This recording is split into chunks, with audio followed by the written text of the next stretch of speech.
रामचरित्र मानस में मार्मिक प्रसंग राम वनवास के कहानी बा 3 मिनट में समाप्त करो। राम जी के भजन तो ये बात तुरंत कि राजा राम जी के अरे बनले बनदीर हो फिकीर सारा दूर हो गई।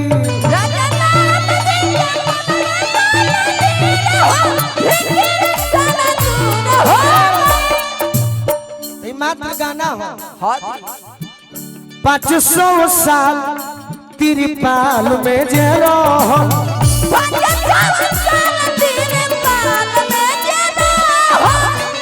बन गईले देखी अब उनहु के मोह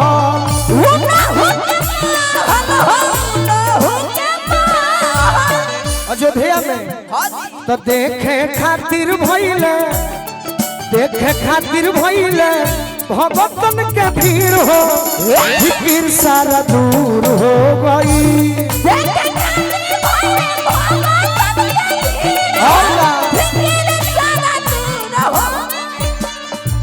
बड़ी दिन के इंतजार के बाद सत के गलत केहू कोही आले कोही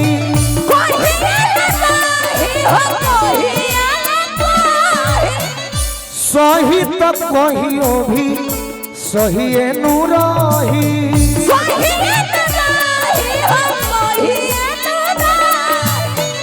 तो जे कर रहे वो करे भइले जागीर हो फिकिर सारा दूर हो गई। और अयोध्या में राज रजे अइले रघुनंदन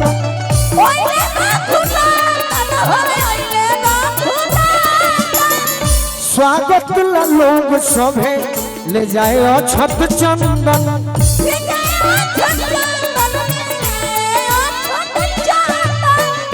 तो सोनू संग दिल गोलू चलाया बातीर हो फिकिर सारा दूर हो गई।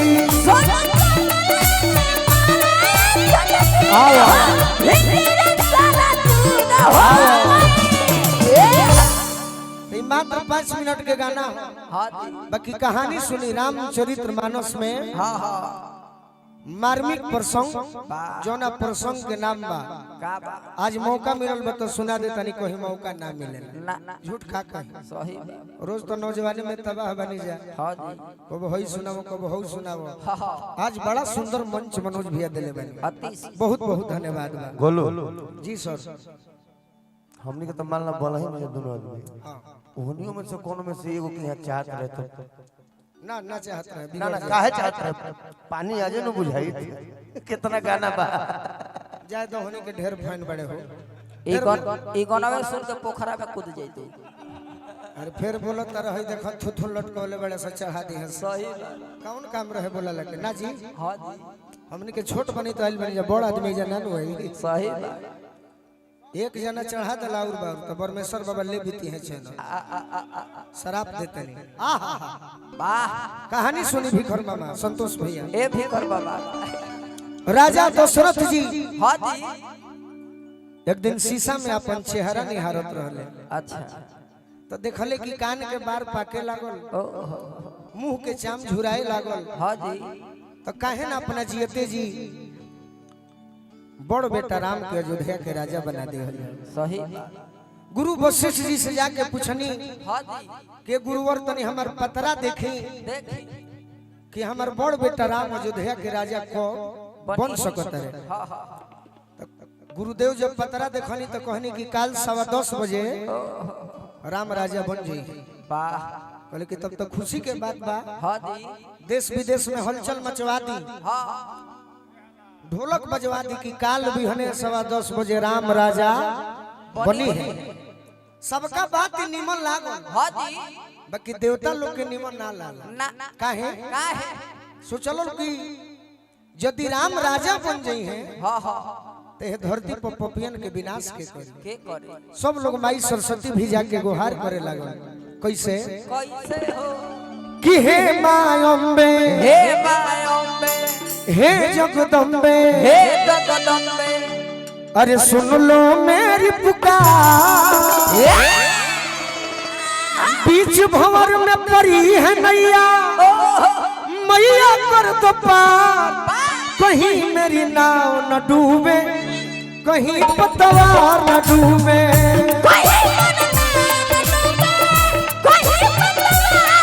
कहीं मेरी नाव न डूबे कहीं पतवार न डूबे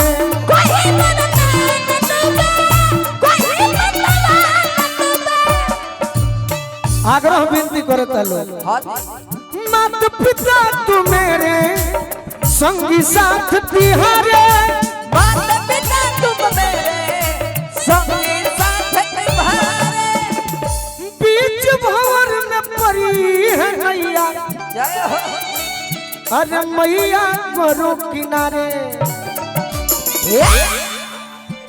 कहे शिकारी मैं हूँ अनाड़ी अरे तुम ही पालनहार कहीं मेरी नाव न डूबे कहीं पतवार न डूबे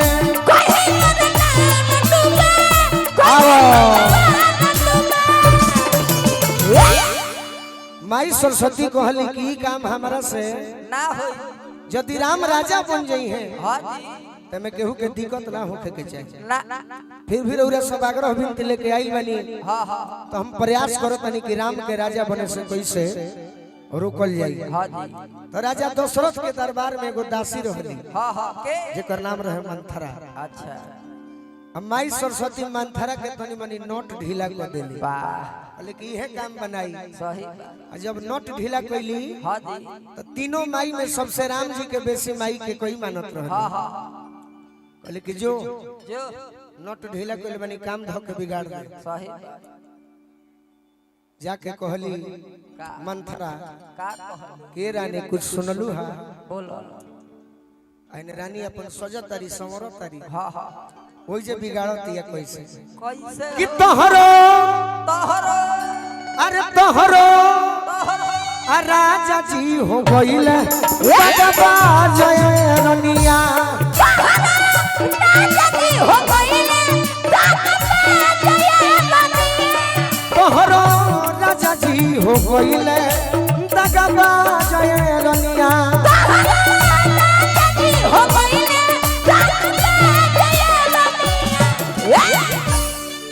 माई के कोई पूछली कि का कइले बड़े राजा हमर बताओ बोलो देखी कैसे भड़कावतिया कैसे राजा चलल एगो चाल भरत के भेजले ननिहाल राजा चलले गोचा भरत के भेजले ननिहा कहते के रानी समझ जा जौन समझावतनी हाँ हाँ न तो तहर दासा दूध के माछी वाला हो जाई सही बिहन राम जी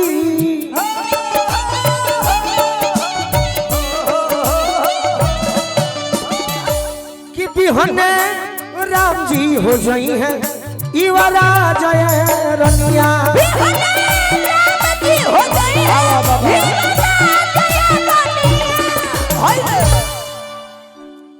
कि कही कहली कि अरे घर फोरनी राम राजा हो जी है तो दिक्कत का बारे कुछ ना हो जे माई के कही कहली कि वाह लोग झूठ ना कहे ना वही एगो लय बा उपेंद्र भैया कम ऑन कि लोगवा सच कहे ना बानी पानी अलमड़ी कुबड़ी औरी कानी लोगवा सच कहेला पानी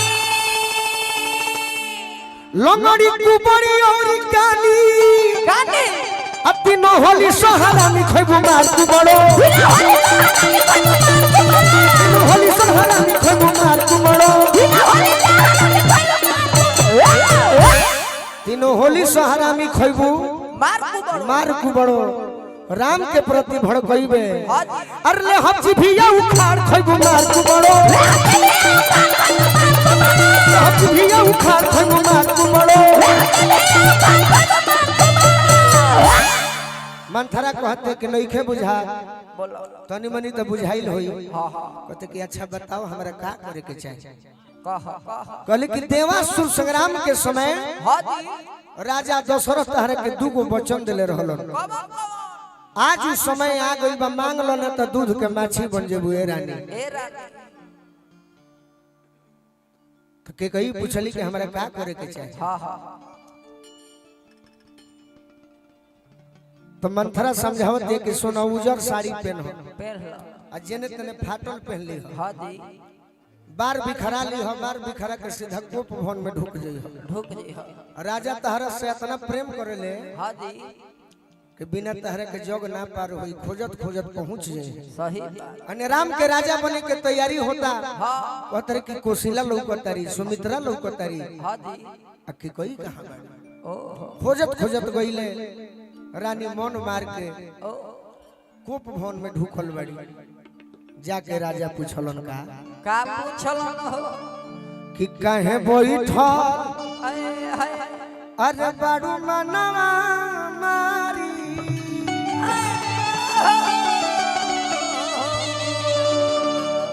पूछा तरे कि तोरा के केहू डटले बा, बोलो केहू बोलले बा तो बताओ, अभी फैसला हो जाई। हाँ ए बबुआ के माई ए भाई कि काहे बैठा अरे बाड़ू मनवा मारी। मारी अब बोल बबुआ के महतारी कहे बैठा बाड़ू मनवा मारी।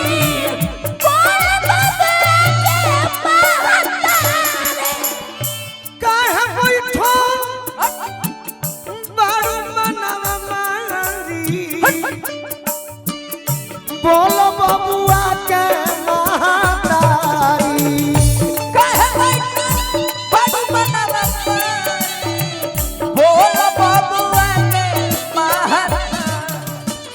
राजा कहले कि ए रानी कोह कौना राजावा के राज से निकाल दी।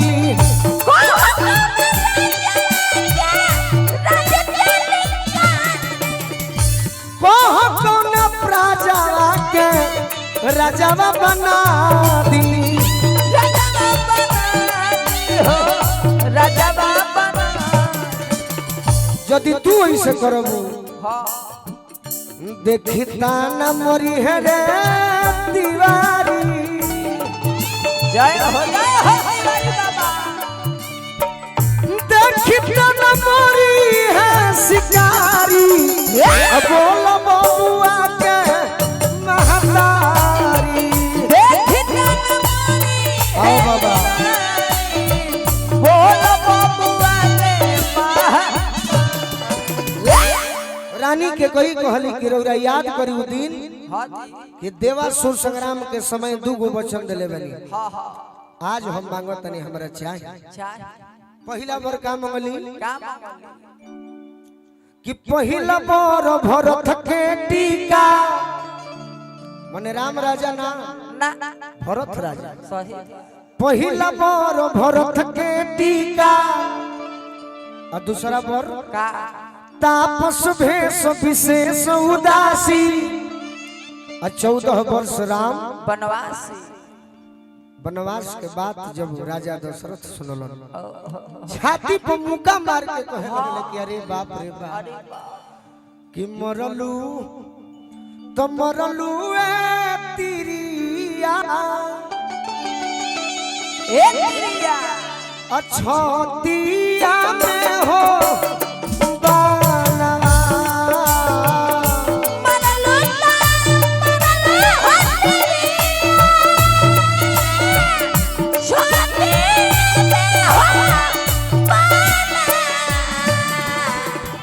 काहे नहीं मंगलू ए रानिया हीरा रे दानवा। कहे नहीं मंगलू ए रोनिया हीरा होना कहे खाती भेजत हो बाड़ू, कहे खाती भेजत हो बाड़ू राम जी के हो बाना।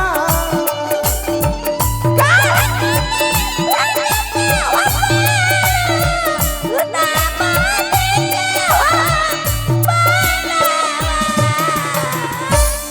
राम जी बनवास चल गए कहानी अगर सुन लो खूब ध्यान से तो ताली बजा दे सब। अब उतने आदमी सुन ले बा ठीक बा तनु आदमी बहुत बा।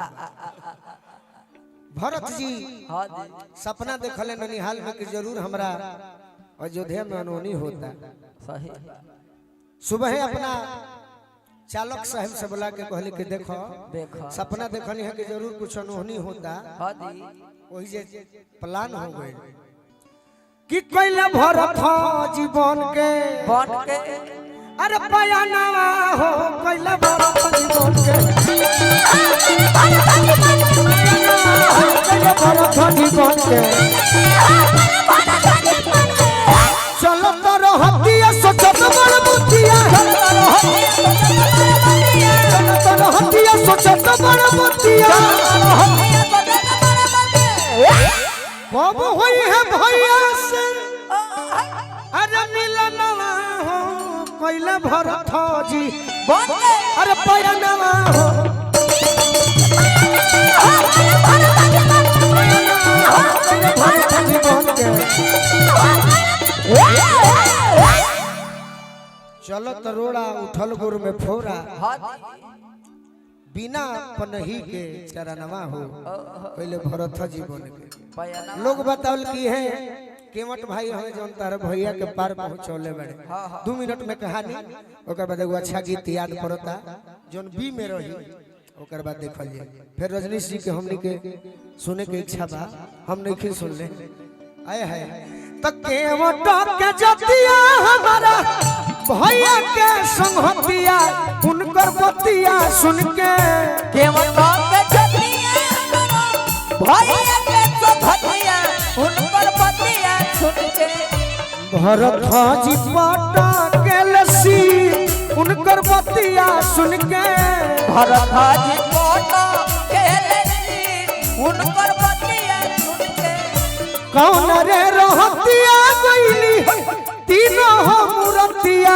उनकर बतिया सुन के कौन रे रहतिया गईली तीनों हो मूर्तिया उनकर बतिया सुन के कौन रहिया भैया रघुवीर उनकर बतिया सुन के कौन रहिया भैया रघुवीर उनकर बतिया सुन के होई राम जी के भरत से मिलन भइल कहले के भैया हमरा के हारलो खेल जितावत रहला है एगो काम हमार करो का कहलो बोलो कि हमके अरे बोने रहे तो घरे जा हमार भैया जी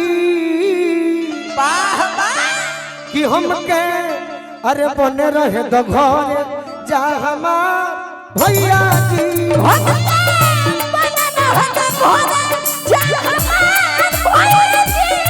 हमके बोने रहे तो घरे जा हमार भैया जी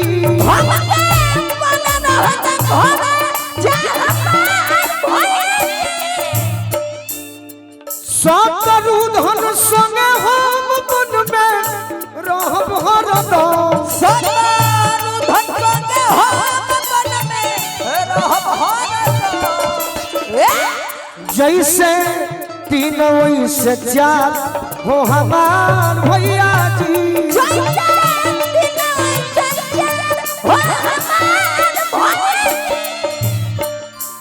नहीं फिर बयानाथ चलेला हमरो के साथ नहीं फिर बयानाथ चलेला हमरो के साथ राखबी भाई के दुलार हो हमार भैया जी भाई के दुलार हो हमार भैया जी मिला जुला के है कहे के बा का कहे के बा मिला जुला के है कहे के बा का कहे कि आज भजन करे का मौका मिलल बा हां जी तो भजन में ये वो शब्द बा हमारा भी हां हां भजन भक्ति करे वाला कबो निराश ना होई भजन भक्ति करे वाला कबो निराश ना होई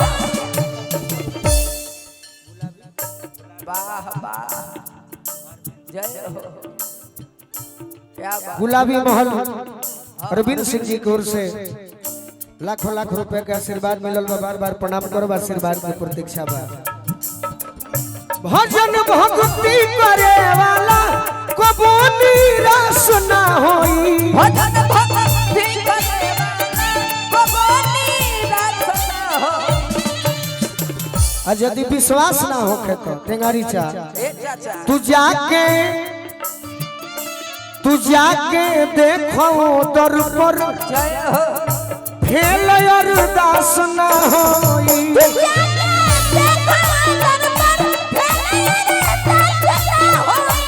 तू जाके देखो दर पर फेल अरदास ना होई।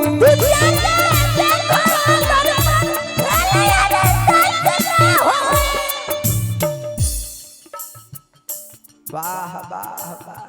हाँ ठीक बा, पहुँच के फोन करो। का हो बोल जाए पहुँच के जरूर याद से हमरा के फोन करो चाचा। पाड़ेपुर से आइल बनी हमरा गार्जियन। जय हो। आहा भजन में के तर गई के रहे एगो जत के भिलनी प्रभु से भी मिलनी। रहे एगो जत के भिलनी प्रभु से भी मिलनी। बैरिया बैरिया ऐसनु खैले खैले केहू खास ना होई।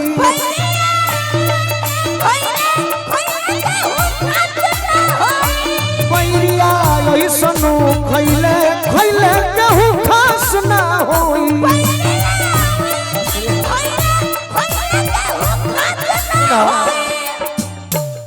लोकगीत गौले बनी तो भजनो गौले बनी। हां दी तनी हम लय बजा जा बाबा धोके पगरिया मैया तोहरे दुआरिया गोड़वा लागतानी।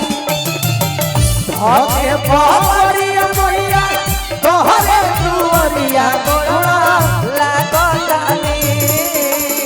बेटा के अपना तू हरदम हंसई हई है लागतानी।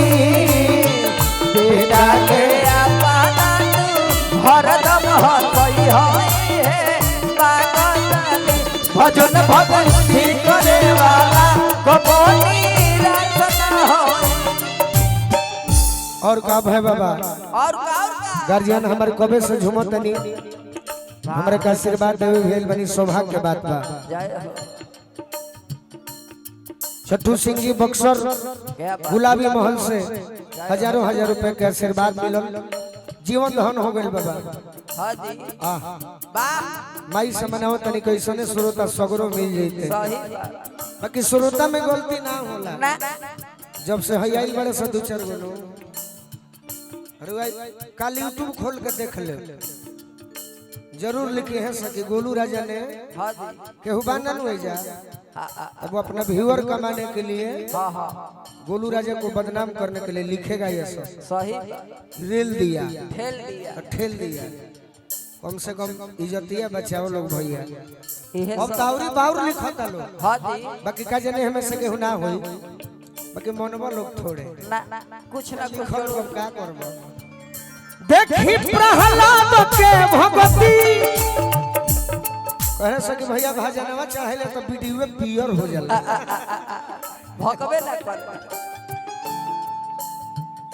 देखी प्रहलाद के भगवती रहे में बड़ी शक्ति। देखी प्रहलाद के भगवती रहे में बड़ी शक्ति। गोलू संग दिल वो पीता के गोलू संग दिल वो पीता के कबो आभास ना होई।